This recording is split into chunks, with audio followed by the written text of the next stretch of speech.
வணக்கம் நண்பர்களே, நீங்கள் பார்த்து கொண்டு இருப்பது உங்கள் குங்குமம் ரிவ்யூ. சரி வாங்க வீடியோக்குள்ள போய் என்ன நடக்க போகுது அப்படின்னு சொல்லிட்டு பார்த்தீங்கன்னா, நம்ம இலக்கியாவுக்கு எதிராக எத்தனை ஆதாரம் இருந்தாலும் சரிங்க, ஆனால் நம்ம இலக்கியா எப்போவுமே தப்பு பண்ணலை. இது ஒன்று நம்ம கிளாரிஃபிகேஷன் கரெக்டாக கொடுக்கலாம். ஏன்னா தப்பு பண்ணாதவங்க எப்போவுமே ஒரு விஷயத்தை நம்பி வீணாக்கவும் வேணாம், ஒரு விஷயத்தை நம்பி பயப்படவும் வேணாங்க. ஏன்னா நம்ம மேலே தப்பு இல்லை. நாம் எப்போவுமே யாருக்காகவும் எதுக்காகவும் பயப்படக்கூடாது. நம்ம ரூட் நம்ம கரெக்டாக இருக்கா, நம்ம ரூட் நம்ம ஜாலியாக போயினே இருக்கலாம்.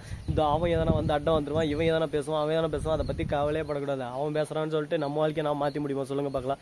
நமக்கு பிடிச்ச மாதிரி தான் நம்ம வாழ்க்கையில் பயணம் செய்யணும். அடுத்தவங்க காயப்படுத்தாமல் நம்மளுக்கு பிடிச்ச மாதிரி நம்ம வாழ்க்கையை பயணம் பண்ண போயினே இருக்கலாம். நம்ம கிட்ட இருக்கிற குற்றத்தை கண்டுபிடிக்கிறாங்களா, கண்டுபிடிச்சுன்னு போகிறாங்க. அதுக்கு தப்பு நாம் எல்லாத்தையுமே தப்பாக பண்ண மாட்டோம்ல. அதை நம்ம புரிஞ்சுக்கிட்டு நம்ம பக்கங்கிறதையும் சரி பண்ண போயினே இருக்கணும் வாழ்க்கையில். சரி, இப்படி தான் நம்ம இலக்கியாவும் போயின்னு இருக்காங்க.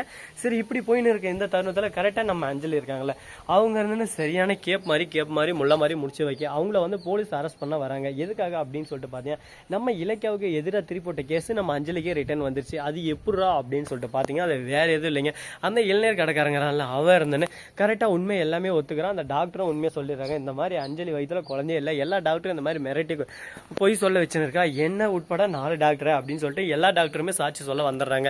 இப்போ அஞ்சலியோட நிலைமை அதோ கதி ஆகி போச்சு. அந்த டாக்டர்களுக்கு கொஞ்சம் அவ பேர் இருந்தாலும் இப்பயாவது உண்மையை ஒத்துக்கிட்டாங்களே அப்படின்ற ஒரு நல்ல விஷயமும் இருக்கு. ஏன்னா நம்ம இலக்கிய ரெக்கமெண்ட் பண்ண டாக்டர் தான் உண்மையை இப்போ சொன்னது. அவங்க வந்து வேற வழி இல்லை. இதை நம்ம இப்படியே மூடி மறைச்சு வச்சா பின்னாடி நம்மளுக்கும் பிரச்சனை வரும், எல்லா டாக்டருக்குமே பிரச்சனை வரும். எதுக்கு நம்ம இந்த மாதிரி பண்ணோம், நம்ம காசு கொண்டு ஆசைப்பட்டு பண்ணலையே, அவர் நம்மளை மிரட்டிட்டு தானே போனோம். இந்த உண்மையை நம்ம சொல்லுவோம் அப்படின்னு சொல்லிட்டு இந்த உண்மையை சிசிடிவி கேமரா எடுத்து போயிட்டு நம்மளை மிரட்டினது எல்லாமே போட்டு கட்டிடுறா. இதெல்லாம் பார்த்து அவங்க மிரண்டு போயிடுறாங்க, ஆடி போயிடுறாங்க, அதிர்ச்சியில் உறைஞ்சு போயிடுறாங்க. ஐயோ, இதுக்கு மேலேயெல்லாம் நம்ம ஒன்றும் பண்ண முடியாதா எப்பா அப்படின்னு சொல்லிட்டு அஞ்சலி என்ன சொன்னாலும் அங்கே அவளோட பாவனை எதுவுமே வேலை செய்யலைங்க. அஞ்சலியை அப்படி ஜுட்டி மயிரை பிடிச்சின்னு ஒரு பக்கம் தரதானே இழுத்துன்னு போகிறாங்க. அப்படியே சும்மா கிளின்னு கிழிச்சு விட்டாங்க. அஞ்சலி இதுக்கு மேலே வாழ்க்கையில் தேவையில்லாமல் அடுத்தவங்க வாழ்க்கையில் நுழையணும்னு சொல்லிட்டு ஒரு கேடுகட்ட எண்ணமே வராதுங்க. ஃபஸ்ட்டு நம்ம வாழ்க்கையில் நாம் என்ன நடக்குது அதை வந்து எப்படி நம்ம சுத்திகரிக்கிறதுன்னு சொல்லிட்டு நாம் பார்க்கணும். நம்ம வாழ்க்கையே ஒரு பக்கம் நாரின்னு இருக்கு, மறுபக்கம் அவன் வாழ்க்கையை போயிட்டு டே அப்படிரா இப்படிரா அவன் வாழ்க்கையிலேருந்து கொஞ்சம் எடுத்தலாம், என் வாழ்க்கையிலேருந்து கொஞ்சம் எடுத்தலாம் அப்படின்னு சொல்லிட்டு ரொம்பவே ஆசைப்படுறான்.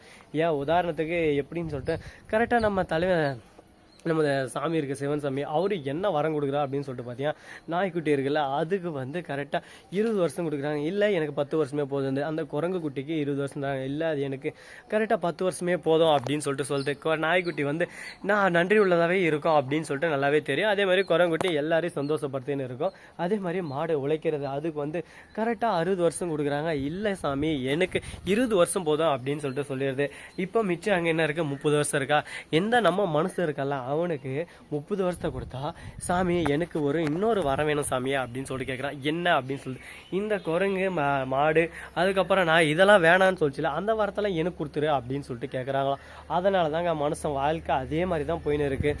ஃபர்ஸ்ட் இழந்ததுமே அப்படியே சும்மா ஒரு பக்கம் ரொம்பவே இந்த குரங்குட்டி இருக்குல்ல அந்த மாதிரி ரொம்பவே சுறுசுறுப்பாக சந்தோஷமாக நம்ம வாழ்க்கை இனிமையாக போயின்னு இருக்கு. மற்றவங்கள சந்தோஷப்படுத்துற மாதிரி இருக்குது, நம்மளை பார்த்து சந்தோஷப்படுறாங்க. அடுத்து நாய்க்குட்டி இருக்குல்ல அந்த மாதிரி வீட்டுக்கு ரொம்பவே விசுவாசமாக இருக்கும். அடுத்து மாடு எப்படி உழைக்கும் அந்த மாதிரி உழைச்சி நம்ம வாழ்க்கையை நான் இப்படி தாங்க கரெக்டாக அவன் வார்த்தை நம்ம மாட்டே போட்டால் இப்படி தான் நம்ம வாழ்க்கை நாசமாக போகும். நம்ம வார்த்தை நம்ம சந்தோஷமாக ஏற்றுக்கிட்டா போதும். ஸோ நண்பர்களே, இந்த வீடியோ பிடிச்சிருந்தா லைக் பண்ணுங்கள், கமெண்ட் பண்ணுங்கள்.